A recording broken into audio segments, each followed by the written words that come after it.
Bring in our security analyst, Ed Davis, at this time. Ed, thank you so much for joining us. Are you able to elaborate on how police were negotiating and trying to bring this to a peaceful resolution?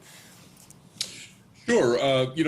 We have trained negotiators. The FBI and other agencies in government have an expertise in this. They train local police officers and state police troopers to be available as these things happen. We always say that these incidents are always local, and you can't always wait for somebody to fly in from out of town that's done this before. So these individuals in the local departments are taught about the principles of calming the situation down, appealing to logic, appealing to the futility of this ongoing event. That if you have a statement that you want to make, or if you want to put a court case together that you want to appeal to make a constitutional issue out of something, then you have a possibility of doing that. But lay your weapons down. No one gets hurt.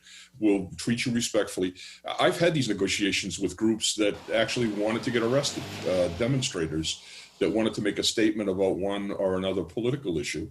And if they come to the police beforehand, tell us what their intentions are, we can arrange to do it by the numbers, and they can make their statement and get into court and do what they want. So this started out with no pre-planning.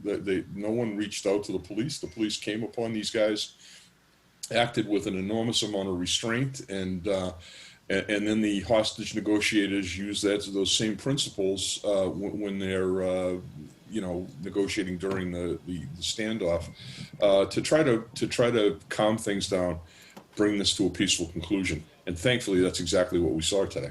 Yeah, Ed, we understand that there were no injuries throughout this hours-long ordeal. It must be a relief for everyone seeing it come to an end with 9 people in custody and no one injured during this time.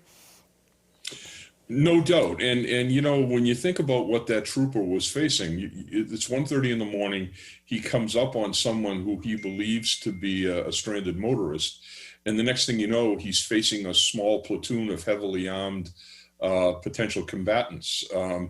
It's remarkable that he acted with the restraint that he acted with, but it's also remarkable the courage that he showed to ask these people questions, try to establish a relationship with them.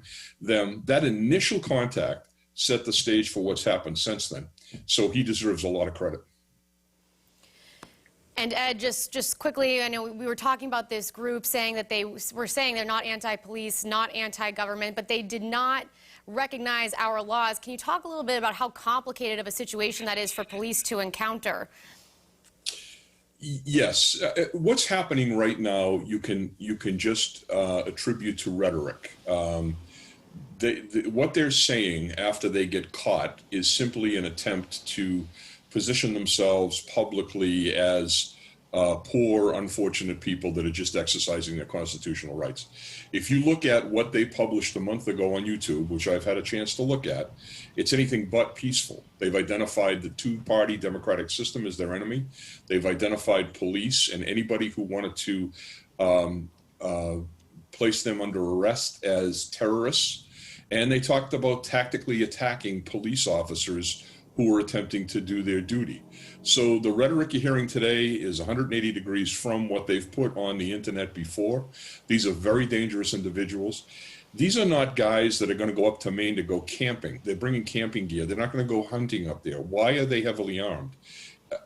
This rhetoric about, well, we're not enemies of the government and we're just exercising our constitutional rights is a thin veil over what they're really doing, which is training as terrorists. That's what this looks like. I can't say definitively that's what it is, but when you look at what happened last night and you add to that the video that I just saw from a month ago, these are dangerous guys that have to be taken very seriously. All right, WBZ security analyst Ed Davis, thank you so much for joining us and for providing that insight on this unique and developing situation.